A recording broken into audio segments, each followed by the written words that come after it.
everyone, so today's video is on how I made this little bow. I got the free pattern from Peony Patterns and I decided to make the largest size that they had. So this is the pattern, the largest pattern. I hand embroidered some flowers. You go ahead and you mark it with your iron and then 1 inch to each side of the center, and that's going to be your opening.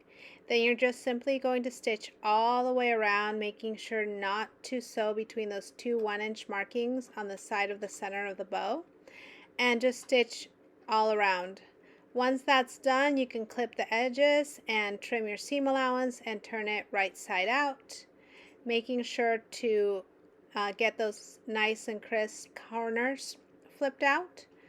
When you have finished doing all of this, you will have to absolutely iron the center of that bow where that opening is, and just fold over the edges, what would be your seam allowance, and press down with your iron to keep it in place. And then you can do a straight stitch all the way across to close that opening, or you could absolutely leave it open if you wanted to.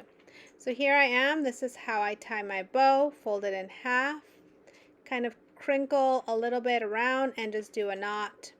And then there is a lot of manipulation with the bow. Unfortunately, I put my embroidery a little bit too high on the bow, and I believe I followed the right placing where the instructions said to put the embroidery, but I also believe my seam allowance was less than what the instructions called for, so just be aware of that. So once you manipulate it and you're able to get your bow, just go ahead and press it with the iron a little bit, and that's it. I did decide to put some little clips on the back for my daughter, and I got these little clips at Hobby Lobby, 50% off.